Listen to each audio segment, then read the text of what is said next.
G'azabga yo'liqqanlarning o'ltirishidek o'ltiramsan degan hadis sahihmi? Savol. Assalomu alaykum va rahmatullohi va barakatuhu. Ustoz, Abu Davudniki 4848 Sharid ibn Suvayd radhiyallohu anhuning hadisida men mundaq so'l qo'limni uchamning orqada qo'yib, qo'limning alqaniga tayinib yenimcha o'ltiratdim. Payg'ambar sallallohu alayhi va sallam yenimdan o'tib ketib o'tib, g'azabga yo'liqqan yahudiylarning o'ltirishidek o'ltiramsan dedi deyilibdi ekan. Bu hadis sahihmi? Javob. Va alaykum assalom va rahmatullohi va barakatuhu. Barliq hamd sanolar Janobi Allohga bo'lsin. Shundaqla payg'ambarimiz Muhammad sallallohu alayhi va sallamga, u zotning oila taobatlarga, ashablariga va u zotga toki qiyomatgacha ergashganlarga durud va salomlar bo'lsin. Mazkur hadisni Ibn Jurayj Ibrohim ibn Maysaradan, u Amr ibn Shariddan, u otasi Sharid ibn Suvayd radhiyallohu anhudan rivoyat qilgan bo'lib, olimlar bu hadisning sahihligida va u hadisning mazmunining namozning ichi va sirtiga umumyuzlik qaratilganligida o'xshamagan qarashlarda bo'lgan.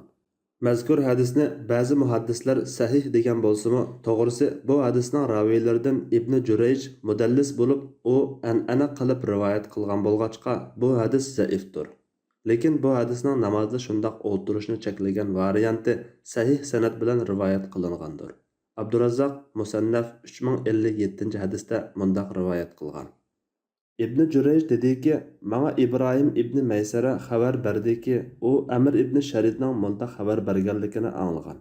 Payg'ambar sallallohu alayhi va sallam kishining namozda o'ltirganida so'l qo'lini yerga qo'yishi to'g'riliq, u g'azabga uchraganlarning o'ltirish shakli degan. Bu rivoyatda sahoba tilga ilinmagan bo'lg'achqa, bu hadis mursaldir. Lekin bu mursal hadisni kuchlantiradigan boshqa rivoyatlar bor. Masalan, Hakim Al-Mustadrak 387-hadisda va Ibn Xuzayma Sahih 692-hadisda Naifdan u Ibn Umar radhiyallohu anhumadan uning mundaq deganligini rivoyat qilgan. Payg'ambar sallallohu alayhi va sallam kishining namozda o'ltirganda so'l qo'liga tayinishni cheklagan. Bu rivoyatning sanadi sahihdir. Hakimning yana bir rivoyati Al-Mustadrak 1007-hadisda Payg'ambar sallallohu alayhi va sallam kishi namozda o'ltirganda so'l qo'liga tayinishni cheklagan va bu yahudiylarning namozi degan deb kelgan. Bu hadisning sanadi sahihdir.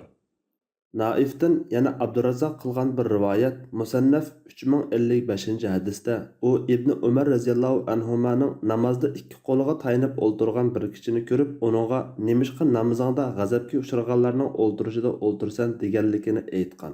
Bu mavquf hadisning sanadi sahihdir. Bu rivoyatlar yuqorqi mursal rivoyatning sahihligini ko'rsatadi. Shunga yuqorqi namoz ichida cheklangan sahih rivoyat bo'yicha amal qilish to'g'ri bo'ladi. Namoz sirtida undaq o'ltirish cheklanmaydi. Namozda bundaq o'ltirishni cheklashning sababi yahudiylar namozda shundoq o'ltirib oladi. Endi buni namoz sirtig'imi umumlashtirishga bo'lamdi degan masalaga kelsak, bu hadisning asli namozda o'ltirishda kelgan. Lekin ba'zi ahli ilmlar yuqorqi namoz bilan qayd qilmagan Ibn Jurayjning zaif rivoyatiga asoslanib, namoz sirtidami o'xshash cheklanadi deb qaragan.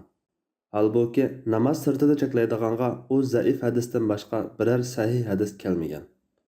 Valhosil, g'azabga uchraganlarning o'ltirish shakli haqida bir-biriga o'xshashmaydigan ikki xil hadis kelgan. Biri bu xil o'ltirishni namoz ichida cheklagan, yana biri unda qayd qilmagan. Buningga asosan, garchi ba'zi olimlar bu xil o'ltirish namozning ichida yoki sirtida o'xshashli yomon ko'riladi deb qaragan va buni har ikki hadisga tang amal qilish bo'ladi. Bu xil o'ltirish shaklini cheklashdagi sababmi namoz sirtig'imi umumyuzlik bo'lib, namoz ichi bilan namozning sirtining farqi yo'q degan bo'lsa-mu, yana ba'zilar yuqorqi hadis tadqiqotidagi tarjih qilishga asoslanib, bu xil o'ltirishni namoz ichida makruh yoki harom deb cheklagan. Bu tushunchaga asosan namozda bir qo'lini yerga qo'yib o'ltirishning shakli tashahhudda o'ltirganda qo'lini yerga qo'yib qo'liga tayinib o'ltirishdir. Boshqa hadislarda qo'lida belini tutib namoz o'qishmi cheklangan. Demak, bu g'azabga uchraganlarning ibodat shakliga o'xshab qolmaslik ko'zda tutilgan. Namoz ichiga qaratilgan cheklama deyish eng to'g'ridir. Alloh eng to'g'risini bilguchidir. Fatvoda Dr. Abdul Aziz rahmatulloh. Fatvolar majmuasi 3-tom.